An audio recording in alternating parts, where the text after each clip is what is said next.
नमस्कार। शनिवार की शाम, शाम के 7:30 बजे हैं और अजीब-सा लग रहा है मुझे भी पहली बार शाम को बैठा हूँ, क्योंकि मुझे 2 दिन के लिए बाहर जाना है, तो मैंने सोचा कि आज बना के और शेड्यूल कर देता हूँ मंडे के लिए और आगे टाइम मिलेगा तो फिर देखेंगे क्या होता है। तो आज हम इसलिए भी इंतज़ार करना ज़रूरी नहीं समझा मैंने सोमवार का कि कोई मार्केट वाली बात मुझे नहीं करनी है। मार्केट की बात करेंगे हम बुधवार को, अगर मंगलवार को टाइम मिला तो मंगलवार को। बात करनी है एसआईपी की, क्योंकि कई दिनों से फरमाइश आ रही थी 3-4 लोगों की कि एसआईपी के ऊपर कोई वीडियो बनाइए। तो आज मैं ये चाहता हूँ कि एसआईपी का ही हम ज़िक्र करते हैं अनौपचारिक रूप से। आज मैं बैठा भी ऐसे ही हूँ ज़मीन पे, ताकि बिना किसी फॉर्मल बाउंड्री के हम बात कर सकें। एक्चुअली अगर हम एसआईपी का अंग्रेजी में देखें मीनिंग, तो सिस्टमेटिक इन्वेस्टमेंट प्लान हम कहते हैं एसआईपी, इनडायरेक्टली वो है। और हिंदी में अगर हम कहें तो सिस्टमेटिक का हो जाएगा व्यवस्थित व्यवस्थित निवेश योजना। कई बार मुश्किल हो जाती है। मातृभूमि हिंदी सीख सीख के सिखा सिखा के बड़ा किया है। हिंदी मातृभाषा रही है, पर हिंदी के शब्द टटोलने में दिक्कत हो जाती है कभी कभी। माफ़ी उसके लिए। तो ये हुआ व्यवस्थित निवेश योजना। अब ये एसआईपी जो आप सुनते आ रहे हैं, समझते आ रहे हैं, देखते भी आ रहे होंगे, क्योंकि वीडियो बहुत देखते होंगे और कुछ लोग तो बंदर की तरह छलांग लगाते हैं, इधर से उधर, उधर से उधर, उधर से उधर, और अपने सुनहरे शब्द लिख के फिर गायब हो जाते हैं। तो ये एक म्यूचुअल फंड तक सीमित नहीं है एसआईपी। एसआईपी से मैं वापस वहाँ पे लेके जाता हूँ आपको। कई बार मैंने ज़िक्र किया है कि पैसे होते नहीं थे तो मैं कैसे जोड़ता था, या कैसे गंदी आदत पड़ी थी अनचाहे अनप्लैन्ड आईसीआईसीआई बैंक में आरडी करता था। जब आरडी से पैसे इकट्ठे हो जाते थे तो उसके बाद उनको कहीं भी लगा देता था, या जो भी काम करना होता था काम कर लेता था। तो वो आरडी से मैं तुलना कर रहा हूँ इस एसआईपी की, क्योंकि वो भी एक सिस्टमेटिक इन्वेस्टमेंट ही होता था कि हर महीने 1 तारीख को पैसे कटने ही कटने, और नॉर्मल एफडी से ज़्यादा उसमें ब्याज मिलता था, चाहे आप 1000 की करें या 500 की करें, जैसे भी हैं। तो मैं उसमें अलग से नाम रख दिया करता था, ये इस चीज़ के लिए, इस चीज़ के लिए, ऐसे ही जानबूझकर पर्पस इकट्ठा करना होता था पैसा। तो सेम उस वक़्त हमारे हमें पता नहीं था, मुझे नहीं पता था। मुझे तो ये आपको भी शायद, मेरे मैं दावे से कह सकता हूँ 90% लोगों को शायद नहीं पता होगा 10 साल पहले तक। मैंने भी नहीं सुना था म्यूचुअल फंड, एसआईपी और ये और वो। और सही बात तो मैं अगर दिल से कह दूँ, मैं आज भी टोटली अगर टोटली सारा टाइम फ्री हो अगर किसी के पास, तो आज भी एसआईपी से बेहतर विकल्प हैं। लेकिन हम वो बात नहीं करेंगे, प्रोस एंड कॉन्स में नहीं जाएँगे, हम सिर्फ बात करेंगे एसआईपी की। क्योंकि लोगों ने ये कहा था कि एसआईपी के बारे में कुछ बात बताइए, तो मैं सिर्फ पॉज़िटिव ही बताऊँगा, नेगेटिव कुछ बात नहीं करूँगा। तो एसआईपी शेयर्स में भी हो सकती है। अगर नहीं पता तो मैं बता दूँ आपको, शेयर्स में भी हो सकती है, इंडिविजुअल शेयर्स की बात कर रहा हूँ मैं। तो एसआईपी इंडिविजुअल शेयर में भी हो सकती है, एसआईपी गोल्ड में भी हो सकती है, एसआईपी सिल्वर में भी हो सकती है, एसआईपी और कमोडिटीज़ में भी हो सकती है, और आपको हैरानी होगी एसआईपी आलू, प्याज और दालों में भी हो सकती है। लेकिन मैं वहाँ डिटेल में नहीं जाना चाहता, मैं सिर्फ बात करूँगा एसआईपी स्टॉक मार्केट की। तो एसआईपी जब हम कह ही रहे हैं कि सिस्टमैटिक है, कि इसका मतलब कि एक निश्चित तारीख को जो हमने ऑलरेडी डिसाइड किया है, हमने जो निर्धारित कर दिया है शुरू में ही, उस तारीख को हमारे अकाउंट से पैसे कट जाएँगे, और वो जहाँ जाएँगे, वो भी हमने पहले ही निर्धारित कर दिया है, और हम किस लिए कर रहे हैं, वो भी निर्धारित कर दिया है हमने पहले ही। यानी कि 3 कंपोनेंट्स हो गए एसआईपी के, इनडायरेक्टली मैंने आपको बता दिया है, 3 कंपोनेंट्स हो गए। पहला तो हुआ टाइम, आपने निर्धारित कर दिया कि 10 साल के लिए मुझे करनी है, और उससे घट भी अगर आपको करनी है तो 7 साल से कम तो बिल्कुल मत कीजिए। एक्चुअल बेनिफिट इसका 10 साल के बाद ही शुरू होता है। तो आपने निर्धारित कर दिया कि मुझे 10 साल के लिए एसआईपी करनी है, ये तो हुआ टाइम।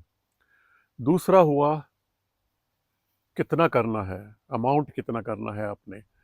5,000, 10,000, 2,000, 500 की भी हो जाती है। ऐसा कोई ज़रूरी नहीं है कि आपको 10,000 की करनी है या 50,000 की करनी है, 500 से भी हो जाती है। तो दूसरा हुआ कि कितने अमाउंट से करनी है, और तीसरा सबसे ज़रूरी चीज़ आती है, कहाँ करनी है, लगाना कहाँ है भाई, कौन से म्यूचुअल फंड में लगाना है, ईटीएफ में लगाना है, कहाँ लगाना है। तो ये 3 कंपोनेंट्स होते हैं एसआईपी के, जो ये निर्धारित करते हैं कि आप किस तरफ बढ़ेंगे, किस दिशा में बढ़ेंगे, कितने पैसे के साथ बढ़ेंगे और कितने समय के लिए बढ़ेंगे, ये निर्धारित करता है ये। अब एसआईपी में आप सुनते रहे होंगे कंपाउंडिंग, कंपाउंडिंग, कंपाउंडिंग। कंपाउंडिंग कुछ नहीं है। छठी, 7वीं, 8वीं क्लास में आपने भी पढ़ा होगा, मैंने भी पढ़ा था। चक्रवर्ती ब्याज और साधारण ब्याज, सिंपल इंटरेस्ट और कंपाउंड इंटरेस्ट। ये सिंपल कंपाउंड इंटरेस्ट के ऊपर आधारित है। कंपाउंड इंटरेस्ट अगर आपको याद हो, फॉर्मूला भी आपको मेरे ख्याल से याद होगा शायद, P/1 + R/100, ब्रैकेट में ऊपर टी कर दीजिए टाइम के लिए या एन कर दीजिए, एक ही बात है। वो ब्रैकेट के ऊपर आता है नंबर ऑफ ईयर्स, और टाइम का मतलब भी नंबर ऑफ ईयर्स और एन का मतलब भी number of years, that is for years time. तो वो हुआ लेखा जोखा इसका होता कैसे है। अब उदाहरण के लिए आपने साधारण ब्याज पे पैसे जमा कर दिए कहीं पे, तो आपको 1 साल के बाद मिल जाएगा या 5 साल के बाद, उसी हिसाब से मिलता रहेगा। वो चक्रवर्ती या कंपाउंडिंग नहीं होता है। कंपाउंडिंग में क्या होता है, मान लीजिए आपने 100 रुपये लगाए, 1 साल के लिए लगाए, 10% पे लगाए, तो ब्याज कितना हुआ, 10। तो टोटल आपका प्रिंसिपल हो गया 110। अगले साल वो 110 का 10% लगेगा, जो हो जाएगा 11। वो 110 में 11 जुड़ेगा, 121 हो जाएगा, फिर उसका 10 जुड़ेगा, फिर वो हो जाएगा 12, 10 हो जाएगा, यानी 131 हो जाएगा। इस तरीके से ये बढ़ता रहता है और ब्याज पे ब्याज, ब्याज पे ब्याज चलता रहता है। इस तरीके से ये काम करता है। अगर मैं जो 3 चीज़ें मैंने ली हैं, principal, P, R rate of interest, और एन समझ लीजिए या टी समझ लीजिए, नंबर ऑफ ईयर्स, ये 3 कंपोनेंट्स हैं मेन। तो अगर इसका बेनिफिट आपको ज़्यादा से ज़्यादा लेना है, या तो आप पी बढ़ा दीजिए। शुरू में 500 किया है, 500 की बजाय 1000 कर दीजिए, 2000 कर दीजिए, 5000 कर दीजिए, तो आपका रिटर्न जो है उसी हिसाब से बढ़ता चला जाएगा। अगर आप पी नहीं बढ़ाना चाहते हैं, आर बढ़ा दीजिए। आर आपके हाथ में है क्या? नहीं है, लेकिन हाथ में है। वो कैसे है वो हम बाद में बात करेंगे। लेकिन आर में थोड़ा कॉम्प्लेक्सिटी हो जाती है। आपको खुद निर्धारित करना पड़ेगा कि कब वो एसआईपी होनी चाहिए, कब अमाउंट आपके यहाँ से जाना चाहिए। वो थोड़ा-सा कॉम्प्लेक्स है, हम उसके बारे में बाद में डिटेल में बात करेंगे। और तीसरा हुआ एन या टी, नंबर ऑफ ईयर्स, या इसको बढ़ा दें। इसको बढ़ाने से सबसे ज़्यादा फ़ायदा होता है। क्यों होता है? क्योंकि ये पूरे के पूरे उस ब्रैकेट का पावर है। 1 + R/100 जो पूरा ब्रैकेट में आ गया, उसका पूरे का पावर है। और पावर का मतलब 2 दूनी 4 दूनी 8, इस तरह से बढ़ता है। पावर तो समझते होंगे आप कि पावर होती है वो उस हिसाब से, यानी एक्सपोनेंशियल भी कहते हैं अंग्रेजी में, तो वो उस हिसाब से बढ़ता है। तो इसका मतलब सबसे ज़्यादा फ़ायदा तो हमें टाइम को बढ़ाने में है, एन को बढ़ाने में है। उसके बाद आर को बढ़ाने में है। आर वाला थोड़ा कॉम्प्लेक्स है, लेकिन हम बात करेंगे इसको। इसको आप फर्स्ट वीडियो समझिएगा। मैं इसको 4, 5 या 6 जितनी भी वीडियो में बनाया जाएगा, मैं थोड़ा-सा स्टेप बाय स्टेप चलूँगा। जल्दबाजी ना कीजिए कि मैं शुरू से ये बता दूँ कौन से फंड में लगाइए और कैसे लगाइए। धीरे-धीरे वहाँ पे आऊँगा, ताकि बेसिक फंडामेंटल्स तो आपको समझें, और यकीन मानिए 2-3 वीडियो देखने के बाद आपको मेरी ज़रूरत भी नहीं पड़ेगी, आप अपने आप ही कर पाएँगे। तो फिलहाल पी, या तो आप पी बढ़ाइए, और या आप नंबर ऑफ ईयर्स यानी कि एन बढ़ाइए। आर बढ़ाना हम बाद में देखेंगे, सबसे लास्ट में देखेंगे, क्योंकि थोड़ा कॉम्प्लेक्स इशू है। तो अब चलिए आगे चलते हैं। अब हम, अब बढ़ा दिया आपने, ये एसआईपी शुरू कर दिया, इसको हम कहते हैं नॉर्मल एसआईपी। अपने नॉर्मल एसआईपी शुरू कर दिया कि मेरे खाते से 1000 रुपये कटने हैं और इतने साल के लिए कटने हैं और इस फंड में जाना जाना है। सही है। चलिए, उसके बाद हम चलते हैं दूसरी तरफ। दूसरी तरफ हुआ, आप स्टेप अप एसआईपी कर रहे हैं। स्टेप का मतलब सीढ़ी, स्टेप अप, आपका मतलब थोड़ा सा बढ़ा के, यानी कि आप ये निर्धारित कर रहे हैं कि ये एसआईपी हर साल 5% या 10% के हिसाब से बढ़ती जाएगी। इसको भी आप जितना बढ़ाएंगे, वो आगे उसी हिसाब से आपका रिटर्न भी बढ़ता चला जाएगा। इसकी भी हम कैलकुलेशन करके हम बाद में बात करेंगे। इसके बाद तीसरी कैटेगरी होती है एसआईपी की, लमसम। लमसम भी हो सकता है। लमसम का मतलब एक बार ही नहीं, लमसम का मतलब ये कि आपने मान लीजिए 1 साल में 1 लाख लगाना है और आपने 20-20 हज़ार की 5 इंस्टॉलमेंट लगा दी। वो आपके ऊपर है कि आपने कब लगाई, कैसे लगाई, वो भी हम फिर बाद में डिस्कशन करेंगे। ये सिर्फ इंट्रोडक्टरी पार्ट है, तो इसलिए थोड़ा-सा जल्दबाजी ना करें। तो इसका मतलब ये हुआ कि हम एसआईपी को 3 तरीके से कर सकते हैं। पहली चीज़ तो ये हुई, हम कई जगह पे कर सकते हैं। शेयर मार्केट में कर सकते हैं, यानी कि म्यूचुअल फंड में कर सकते हैं, शेयर्स में कर सकते हैं, गोल्ड में कर सकते हैं, सिल्वर में कर सकते हैं, कमोडिटीज़ में भी कर सकते हैं। हम पचड़े में नहीं पड़ते, आप भी नहीं पड़ेंगे, क्योंकि इस तरह की बातें कोई नहीं करता है और आप भी नहीं करेंगे, क्योंकि फिर मैं भी क्यों आपको अलग ले जाऊँ, लेकिन थोड़ा-सा जानकारी देना मेरा फ़र्ज़ है कि ये सिर्फ़ म्यूचुअल फंड तक सीमित नहीं है। एसआईपी कहीं भी हो सकती है। शायद ज़्यादातर लोगों को नहीं पता है, लेकिन अगर आप चांदनी चौक में दिल्ली के यहाँ चले जाएँ, सदर बाज़ार में चले जाएँ, तो आपको छोटी-छोटी दुकानों में बड़े-बड़े सफ़ेद कपड़े पहने मोटे-मोटे लोग, लाला लोग लेटे हुए तकिया लगा के गोल बैठे हुए मिल जाएँगे। दुकान शायद 5 बाई 5 या 5 बाई 10 की होती है, इससे ज़्यादा नहीं। उनके पास कोई सामान नहीं होता और टेलीफ़ोन रखे होते हैं 2-3 बस, और उस टेलीफ़ोन पे ही खरीदना-बेचना होता है। वो कमोडिटी खरीदते और बेचते हैं और करोड़ों का खेल होता है। तो बहुत दुनिया पता नहीं कहाँ-कहाँ कितना-कितना पैसे लिए बैठी है, और हमारे पास थोड़े बहुत पैसे आ जाते हैं तो हम इतरा जाते हैं कि हम पता नहीं क्या बन गए हैं। तो कभी भी अगर कहते हैं ना, फलों से लदा हुआ वृक्ष हमेशा झुका रहता है, तो जितने ज़्यादा पैसे कमाएँ, वैसे तो ये अपने आप ही आ जाता है अपने आप में, अपने आप ही आप झुकना सीख जाते हैं। लेकिन पैसे का कभी भी जो है घमंड ना करें, गर्व करें। आपने कमाया है, मेहनत से कराया है, प्लान से कमाया है और तरीके से कमाया है, अपना टाइम दे के कमाया है, तो गर्व तो होना चाहिए। क्योंकि आप पीछे देखेंगे तो अब वो तो देखना चाहिए ना, मैं पीछे कहाँ था, अब कहाँ हूँ और आगे मुझे कहाँ जाना है। दैट इज़ पॉजिटिव थॉट, और ये तो होना ही चाहिए। और जितनी अचीवमेंट आप करते हैं, वो आगे बढ़ने के लिए मोटिवेशन आपको देता है। चलिए, अब फिर हम आगे चलते हैं।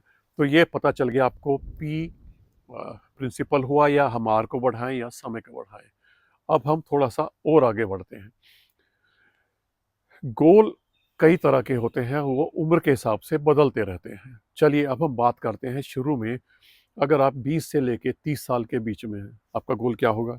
शादी, अपनी शादी। वैसे तो हम भरोसे में रहते हैं कि माँ-बाप शादी करेंगे, लेकिन आजकल जवान लोग जो हैं वो थोड़ा-सा समझदार हो गए हैं और रिस्पॉन्सिबल भी हो गए हैं। समझदारी के साथ-साथ रिस्पॉन्सिबिलिटी भी बहुत आ गई है आज के नौजवानों में। तो वो नहीं चाहते हैं माँ-बाप का खर्चा बढ़ाना, नंबर 1। वो ये भी नहीं चाहते हैं कि 50 लाख, 1 करोड़ शादी पे खर्च हों। वो ये जानते हैं कि अगर इस पैसे को मैं अ, अपना पहला घर खरीदने में इस्तेमाल करूँगा तो ज़्यादा अच्छा होगा, या कहीं इन्वेस्टमेंट करूँगा तो ज़्यादा अच्छा होगा। तो पहली चीज़ उनके लिए क्या हुआ? शादी। दूसरी चीज़ उनके लिए क्या हुआ? घर। तीसरी चीज़ उनके लिए क्या हुआ आगे? बच्चे जब होंगे तो उनकी पढ़ाई-लिखाई या जो भी है। और रिटायरमेंट के लिए तो इस उम्र में कोई सोचता नहीं है, लेकिन सोच लें तो उससे बेहतरीन कोई बात ही नहीं है। तो यानी कि शादी, अपनी शादी, बच्चों की एजुकेशन, उसके बाद अपना बुढ़ापा। 3 मेन चीज़ हो गए। अब आ जाइए 30 से 40 साल के बाद, उसमें क्या होता है? घर। क्योंकि मैं अक्सर कहता रहता हूँ कि 30-35 से पहले तो आप घर के बारे में सोचिए ना, क्योंकि अगर 20-25 का होते ही अपने कंधों पे अपने ईएमआई का बोझ लाद लिया, तो आप ज़िंदगी में कुछ नहीं कर पाएँगे, सिमट के रह जाएँगे ईएमआई तक। तो इसको तब तक तो सोचिए ना, जब तक आपकी स्टेबिलिटी लाइफ़ में नहीं आ गई है, चाहे वो 35 पे आए, चाहे वो 40 पे आए, कोई बुराई नहीं। आप पुराने ज़माने में जाइए ना, 40, 45, 50 के बाद हमारे माँ-बाप घर बनाया करते थे, उससे पहले कभी घर नहीं बनता था। अब कुछ पढ़े-लिखे लोग ये कहेंगे, वो ज़माना कुछ और था, हमारा ज़माना कुछ और है। यस, आपका ज़माना कुछ और है, लेकिन वो ज़माना पीछे जा रहा है, आगे नहीं जा रहा है। रिश्तों को देखिए ना, टूटते जा रहे हैं रिश्ते। कहाँ प्यार, मोहब्बत कहाँ है? चलिए, छोड़िए ना, फिर मुझे बहुत सारे कमेंट सुनने को मिल जाएँगे। मैं नहीं चाहता उन नौजवानों के अंदर की जवानी को छलकाना। तो लेकिन फिर भी वो वक़्त था और वो वापस नहीं आएगा, आप कितनी तरक्की कर लीजिए। वो वक़्त, जॉइंट फैमिली वाला वक़्त, अब जिसने देखा है वो हमेशा रिग्रेट करेंगे, काश जॉइंट फैमिली में रहते तो हमारे बुजुर्ग हमारे बच्चों को कुछ चाहे अनचाहे शिक्षा दिया करते थे। वो मिस करेंगे आप, करेंगे, लेकिन तब तक बहुत देर हो चुकी होगी, क्योंकि मिस आप तब करेंगे जब आप 40-50 के हो जाएँगे, जब आपके बच्चे आपके कंट्रोल में नहीं रहेंगे। ज़माना यही आ गया है। उसे तो हम कहने के नाम पे तरक्की कर रहे हैं, पैसा कमाने में अंधे हो गए हैं, लग गए हैं, लेकिन बच्चे कहाँ जा रहे हैं? मोबाइल लेके क्या कर रहे हैं, उन पैसों को कैसे उड़ा रहे हैं, किसी को परवाह नहीं है। हम दे देते हैं मोटरसाइकिल 15 साल के बच्चे को, 16 साल के बच्चे को गाड़ी दे देते हैं अपना स्टेटस बताने के लिए कि ये चौधरी साहब का लड़का है, ये पंडित जी का लड़का है और ये फलाना जी का लड़का है, ये देखिए हमारे बेटे के पास कार है। चलिए खैर आगे चलते हैं। वैसे तो ये कारें भी शायद 90% से ज़्यादा इंस्टॉलमेंट पे चलती हैं, ईएमआई पे चलती हैं। लेकिन डिज़ायर है आप लोगों की, अपनी अपनी प्रायोरिटीज़ होती हैं। चलिए कोई बात नहीं, लेकिन जब कोई अनुभव से कोई सिखाता है तो लोग सीखते नहीं हैं। जब अपने आप चोट लगती है तो वो अपने आप ही अकल आती है, तभी हम सीखते हैं। दूसरा, हमने 30 से 40 साल की बात की, तो 30 से 40 साल के बीच में हम क्या करेंगे? बच्चों की एजुकेशन और शादी और अपना बुढ़ापा, 3 रह जाते हैं। अब आ जाता हूँ मैं 50 साल के आसपास। जब हम 50-55 के पास आ जाते हैं तो हमारे पास क्या रह जाता है? बची हुई 1-2 शादी, कई बार तो सारी ही बच जाती है। 50 पे अक्सर शादियाँ नहीं हो पाती, क्योंकि बच्चे भी आजकल थोड़ा-सा जब तक अपने पैरों पर खड़े नहीं हो जाते हैं तब तक वो शादी नहीं करते। बहुत अच्छी बात है। पुराना टाइम ऐसा हुआ करता था कि मुझे याद आती है, मेरी दादी बोलती थी कि मेरी 12 साल की शादी हुई थी। तो वो चलता था उस ज़माने में, लेकिन आज के ज़माने में ज़रूरी है, क्योंकि बच्चे पढ़े लिखे हैं, तो जब तक सेल्फ डिपेंडेंट ना हो जाएँ, करियर उनका जब तक एस्टेब्लिश ना हो जाए, तो वो नहीं करते हैं। तो बड़ी अच्छी बात है ऐसे भी। तो 50 साल के बाद रह जाती है बच्चों की शादी, 1-2 की। जो भी हैं, जितने भी हैं, आजकल 1-2 से ज़्यादा होते भी नहीं हैं। और अपना बुढ़ापा, यानी कि उस वक़्त तक पहुँचते-पहुँचते 2 चीज़ें रह जाती हैं, यानी कि गोल भी बदल जाते हैं और समय भी बदल जाता है। सबसे ज़्यादा समय हमारे पास होता है शुरू में 20 से लेके 30 साल तक। 30 से 40 साल तक भी 20, 25, 30 साल होते हैं, क्योंकि लाइफ एक्सपेक्टेंसी हमारी बहुत बढ़ गई है। तो काफ़ी समय होता है हमारे पास। और उसके बाद 50 से लेके 60 साल तक हम बात करते हैं। 20 या 25 साल की तो नहीं करते हम, क्योंकि हमें डर लगा रहता है। हम बात करते हैं 5-10 साल में बच्चों की शादी की, या 15-20 साल के बाद अपना रिटायरमेंट की। अब यहाँ पर वैसे कोई लॉजिक नहीं है, लेकिन यहीं पर मैं एक रिलेशनशिप एस्टेब्लिश करना चाहता हूँ। एसआईपी से बढ़िया एक और चीज़ है, उसका नाम है SWP, सिस्टमेटिक विथड्रॉवल प्लान। और अगर मैं आने वाली वीडियो में इन दोनों को कंबाइन करूँगा, अगर जो लोग स्पेशली 20 से 30 साल के बीच में है, अगर इन दोनों को अगर वो जोड़ दें, तो यकीन मानिए आपका बुढ़ापा, जवानी सब खुशहाली से कटेगा, खुशी से कटेगा और बहुत बेहतरीन कटेगा। तो हम वो बाद में बात करेंगे। मुझे लगता है वीडियो ज़्यादा लंबा हो गया है। तो ये सिर्फ इंट्रोडक्टरी था, सिर्फ परिचय आपको देना था। ये कैलकुलेशंस वगैरह मैं सब कुछ किए बैठा हूँ, लेकिन मैं इस वक्त नहीं देना चाहता, क्योंकि जितना लंबा हो जाता है तो फिर बोरियत सी पैदा करता है। तो मैं नहीं चाहता आपको बोर करूँ। तो मैं कोशिश करूँगा मैं मंगलवार को, क्योंकि बुधवार को तो मैं सिर्फ शेयर मार्केट की बात करना चाहता हूँ, बुधवार और शुक्रवार को। तो कोशिश करूँगा मैं मंगलवार को आपको इसका सेकंड पार्ट जो है वो लेके आऊँ, और उससे हम थोड़ा-सा और आगे बढ़ेंगे। माफ़ी, मैं थोड़ा धीरे-धीरे बढ़ना चाहता हूँ। इसलिए नहीं कि मुझे कोई समय लिंगर ऑन करना है, सिर्फ इसलिए कि कॉन्सेप्ट क्लियर हो और आप मेरे भरोसे या किसी के भरोसे ना रहें, अपना फैसला खुद कर सकें। आज की डेट में सिर्फ 3 चीज़ याद रखिए: टाइम, गोल और क्या चुनना है आपको, कहाँ जाना है, वो हम आप आगे बात करेंगे। और दूसरी 3 चीज़ क्या है? PRT या एन, जो भी है। तो आर को तो फिलहाल हम भूल जाते हैं, हम बाद में बात करेंगे। थोड़ा-सा मैंने बोला कॉम्प्लेक्स है, तो पी और एन, यानी कि अगर हम पी बढ़ा दें, कुछ भी नहीं है यार, कोई रॉकेट साइंस नहीं है। पैसे बढ़ेगा तो पैसा ज़्यादा मिलेगा, टाइम ज़्यादा बढ़ेगा तो पैसा ज़्यादा मिलेगा। सिंपल सी चीज़ें हैं, कोई इसमें कोई कैलकुलेशंस करने की ज़रूरत नहीं है। और कैलकुलेशन भी अगर आप करते हैं तो आजकल रेडीमेड कैलकुलेटर आए हुए हैं, आराम से किया जा सकता है। चलिए आज के लिए है इतना ही, और फिर अगली वीडियो में मैं थोड़ा-सा एक कदम आगे बढ़ूँगा, और तीसरी तक, और हो सकता है दूसरी में मैं आपको सजेस्ट करूँगा कुछ फंड्स भी जो मैंने सेलेक्ट किए हैं नेशनल और इंटरनेशनल लेवल पे, जो आपके आने वाले प्लान को थोड़ा बहुत हेल्प दे सकते हैं। मैं तो यही कहूँगा, क्योंकि आप समझदार हैं, करेंगे तो वही जो आपके मन में आएगा। मेरा काम तो समझाना है, कोई इन्वेस्टमेंट एडवाइस मैं दे नहीं सकता हूँ और दे भी नहीं रहा हूँ। आप खुद मालिक हैं अपने समय के, अपने गोल के और अपने पैसे के। चलिए आज के लिए इतना ही, फिर मिलेंगे, तब तक के लिए नमस्कार।